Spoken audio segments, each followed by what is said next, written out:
नमस्कार बच्चों, आज नया चैप्टर शुरू करने जा रहे हैं। Chapter number 11 force and pressure. अब इस चैप्टर में हम फोर्स और प्रेशर की बात करेंगे। नॉर्मली हमारे हर रूटीन में हम इन चीज़ों का यूज़ करते हैं, लेकिन हमें पता नहीं होता। जैसे हम घर पे जाते हैं, दरवाज़ा खोलते हैं, तो हम क्या कर रहे हैं उसमें हम अपने हाथ से फोर्स अप्लाई कर रहे हैं। किस पे? दरवाजे पे। अब फोर्स अप्लाई करने पे वो मोशन में चला जाता है, अपनी एक्सिस के अराउंड वो रोटेटरी मोशन जाता है और गेट खुल जाता है। पिक में दिखाया जा रहा है जैसे एक गोलकीपर एक गोल को रोकने के लिए बॉल को पकड़ रहा है। ठीक है, अब इस दृश्य में क्या हो रहा है, हमारा एक जो गोल करने वाला है वो अपने पैर से फोर्स अप्लाई करता है, किसको? बॉल को, और किक करता है। जैसे ही वो बॉल को किक करता है तो वो उसका फोर्स उसको मोशन में आने के लिए फॉरवर्ड कर देता है।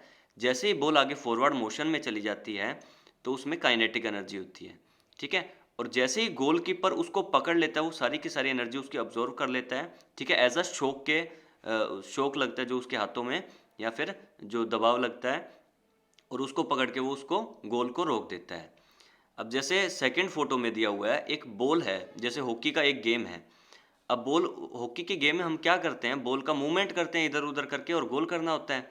अब जैसे ही बॉल इधर उधर जाती है तो इसमें हम दृश्य में क्या कर रहे हैं, हम अपनी हॉकी स्टिक के थ्रू उसका जो भी मोमेंटम है या जो मोशन है उसको एक एंगल के थ्रू डायरेक्शन चेंज कर रहे हैं उसकी।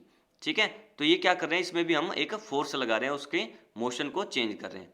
इसी तरीके से थर्ड पिक में क्या कर रहा है, वो एक बॉल को पकड़ने की कोशिश कर रहा है जो कि मोमेंटम में आ रही है, अपने मोशन में आ रही है। उसको पकड़ के वो उसके मोशन को ख़त्म कर रहा है। तो फोर्स नॉर्मली अगर सिंपल भाषा में बताया जाए तो क्या होता है, एक नॉर्मल एक पुश या फिर पुल, धक्का या फिर खिंचाव यानी खींचना।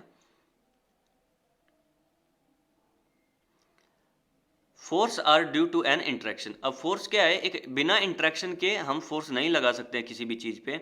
अब जैसे कि आप फर्स्ट फोटो देखोगे, गाड़ी खड़ी है, पर्सन खड़ा है, लेकिन किसी तरीके का फोर्स नहीं लग रहा है जब तक वो एक दूसरे के कॉन्टैक्ट में नहीं आएंगे। ठीक है, बिना कॉन्टैक्ट में आने के फोर्स कौन सा लग सकता है? सिर्फ नॉर्मली एक मैग्नेटिक फोर्स ही लग सकता है जो कि बिना कॉन्टैक्ट में आए हुए खिंचाव कर सकता है। ठीक है, या फिर रिपेल भी कर सकता है। अब जब तक ये पर्सन उसको टच करके उस पर पुश नहीं लगाएगा तब तक उस पर फोर्स नहीं लगेगा और वो मोमेंटम में नहीं आएगी गाड़ी। ऐसे ही दूसरी फोटो में हमें क्या दे रखा है, दो लड़कियां हैं, एक दूसरे को पुश कर रही है। अब जब तक उनका फोर्स इक्वल है तब तक वो बैलेंस में है। अब जैसे ही किसी भी एक लड़की का फोर्स ज़्यादा हो गया तो वो दूसरी को धकेल देगी। इसी तरीके से एक रोटेटरी मोशन दिया हुआ है हमें, और एक लास्ट पिक में दिया हुआ है एक पर्सन बैल को खींच रहा है। ठीक है, एक रस्सी के through.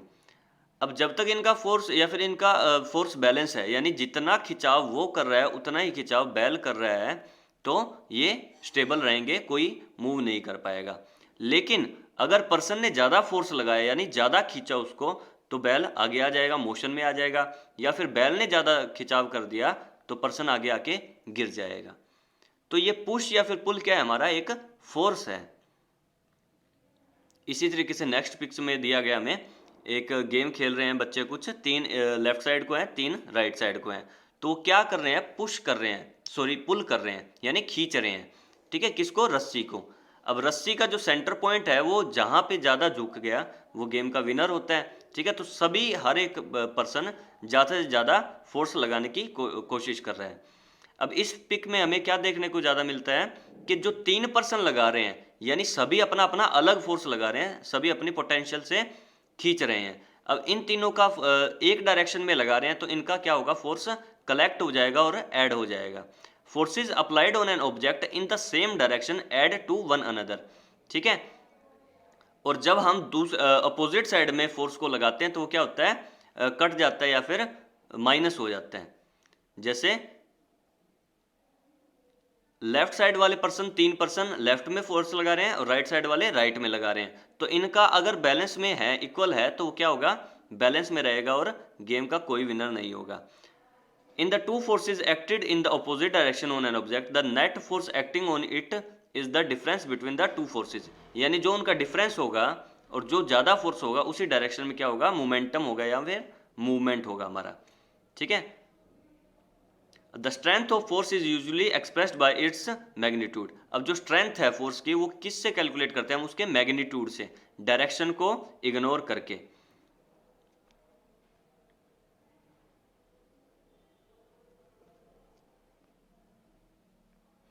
A force can change the state of motion. अब एक फोर्स लगाने पे किसी भी ऑब्जेक्ट की मोशन भी चेंज हो सकता है या फिर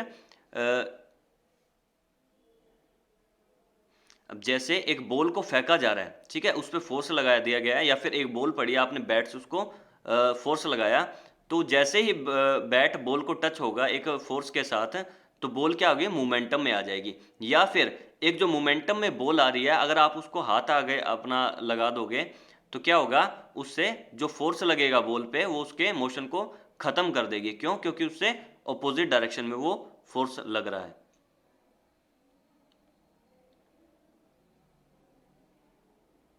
A change in either speed of an object or its direction of motion or both is described as the change in its state of motion. Thus, a force may bring a change in the state of motion of an object. अब जैसे हम गाड़ियों में देखते हैं brake system होता है। अब ब्रेक सिस्टम में क्या होता है?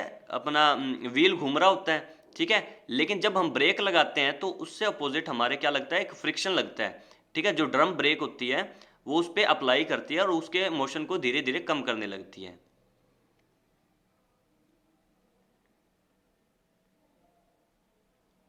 आज के लिए बस इतना ही, बाकी करेंगे नेक्स्ट लेक्चर में। धन्यवाद।